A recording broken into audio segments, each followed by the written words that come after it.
So ein Löli. Wenn er so einen Lärm macht, wird er in dieser Nacht keinen einzigen Bock reissen. Ich glaube, er ist nicht auf der Jagd nach einem Bock. Er ist auf Menschenjagd. Das bedeutet für uns alle nichts Gutes. Du hast recht. Kinder, hört zu. Das Gesetz vom Dschungel verbietet allen Tieren, Menschen zu töten. Weil immer, wenn das passiert, kommen viele andere Menschen, böse Menschen, um sich zu rächen. Und dann müssen alle Tiere im Dschungel leiden. Wieder war das Brüllen vom Tiger zu hören. Die Wolfsmutter hat den Kopf aus der Höhle rausgestreckt und runter ins Tal geschaut. Irgendetwas hat sich der Höhle genähert. Ein Zweig hat geknackt und die Blätter haben geraschelt.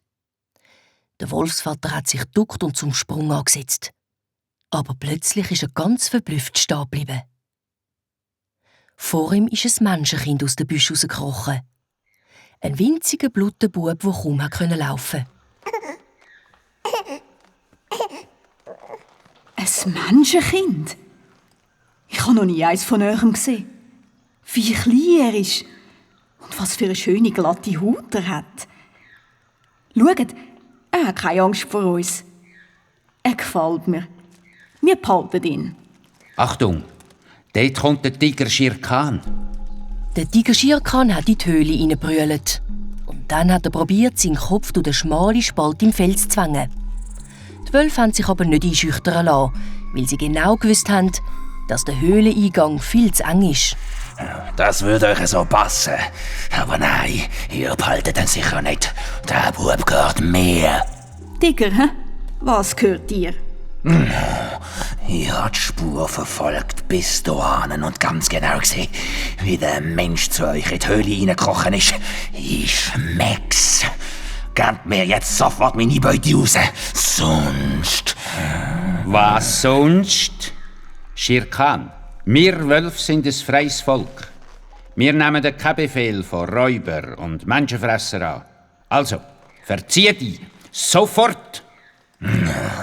Das werdet ihr noch bereuen. Schadenfreudig haben die jungen Wölfe zugeschaut, wie der Tiger sich zurückgezogen hat. Im Mondlicht hat man deutlich gesehen, wie der Shere Khan durchs Tal gehunken ist, gefolgt vom eifrigen Tabaki. Du Mami, wie heisst denn eigentlich unser neuer Brüder? Wir wollen ihm Mogli sagen. Weil er so winzig und glatt ist. Mogli heisst kleiner Frosch. Das passt doch zu ihm. Also gut, dann sagen wir ihm Mogli.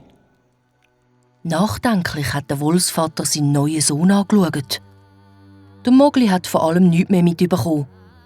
Er ist auf dem kalten Steinboden der Höhle zwischen den Pfoten der beiden jüngsten Wölfe gelegen und hat friedlich geschlafen.